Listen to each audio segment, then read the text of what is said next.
Well, welcome to Radio Entrepreneurs and our Conscious Business Show. I'm here with Peter Meyerson from Cohen Resnick Meyerson. Thank you for joining us today. It's a pleasure, and this is going to be a very interesting show. We're joined actually today with two individuals. Actually, George Dudley from the BSAS. He's Director of Marketing and Communications, and we'll be hearing from him on their literacy program, as well as Will Krause. Will is actually a dual role. He's a Vice President and Portfolio Manager at Moody, Lynn, and Liberson, but he's also part of the task force and a task member of the literacy program here. That's an initiative being launched by the Boston Security Society.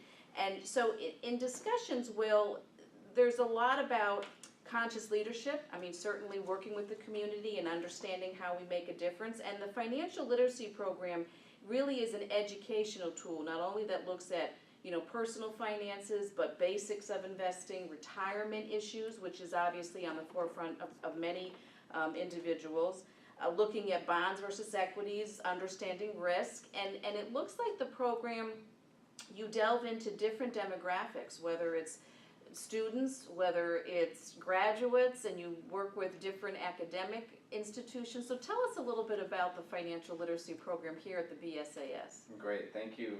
First of all, thank you for having us on here. My name is Will Krause, and I'm one of the co-chairs along with Alice Avanian of the Boston Security Analyst Society, or BSAS as we informally call it, Financial Literacy Initiative. And I'm joined here by George Dudley, who's the staff member who's been integral to our success and really supports us at every turn in the logistics of making that work. So we appreciate being here and having the chance to talk about what we're up to, because we believe it's really at the forefront of what's going on in this space.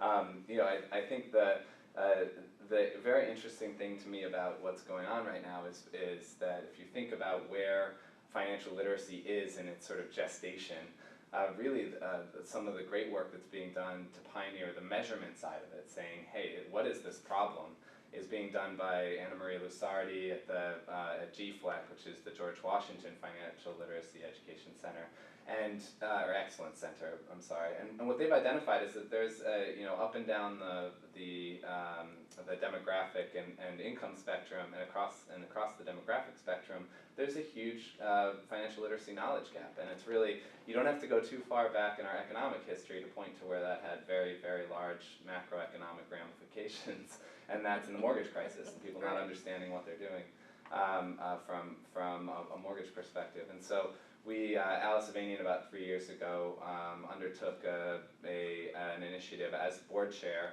She made this her flagship initiative to start a financial literacy initiative at our organization.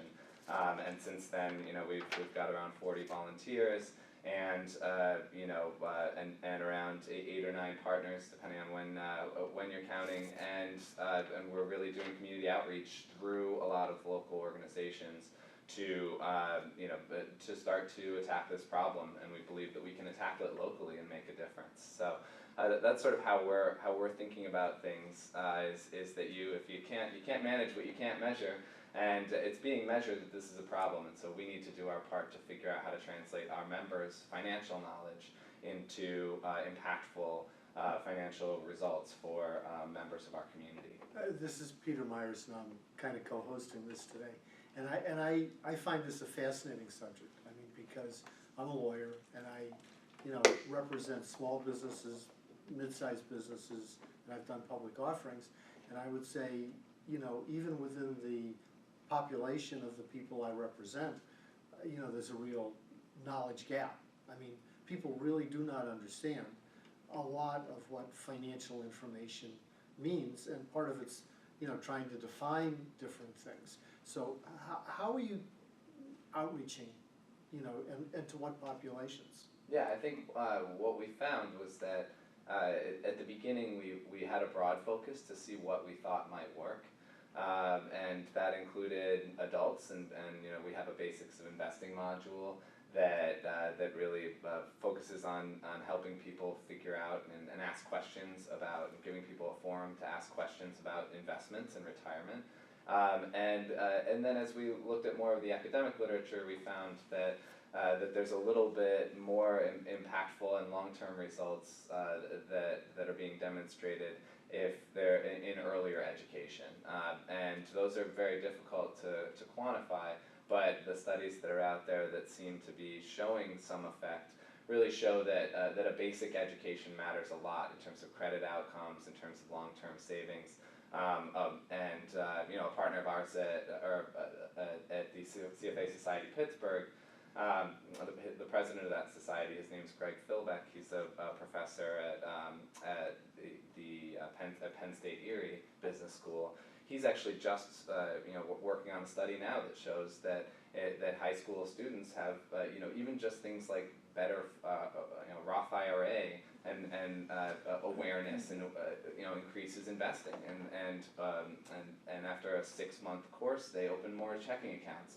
These are very basic items that lead to long-term better financial behaviors and are not rocket science, but it's a matter of improving awareness. We started out looking at the financial literacy program and coming up with ideas that we thought we would develop certain modules that we thought would be of interest. And as it organically grew, we realized that there was a lot of on-demand need where we heard from the people that we were partnering with and the alliances that we were developing, what they wanted to learn and what they wanted to hear. So that's how some of the content has been developed just by what's needed out there. You asked a little bit about distribution. We are a membership organization, so we have fine networks in order to reach our own members, but because this is something that reaches the broader investing public, which is actually the second part of the mission of our society, we didn't have the distribution networks in place to reach the audiences directly, except to go into some free directories and local newspapers. But what we have found is that we partner with alliances that have audiences in place, and we get the word out through them because they're reaching out to the groups that we're helping. So it's been a really nice way for us to get the message out and to figure out how to reach the general investing public.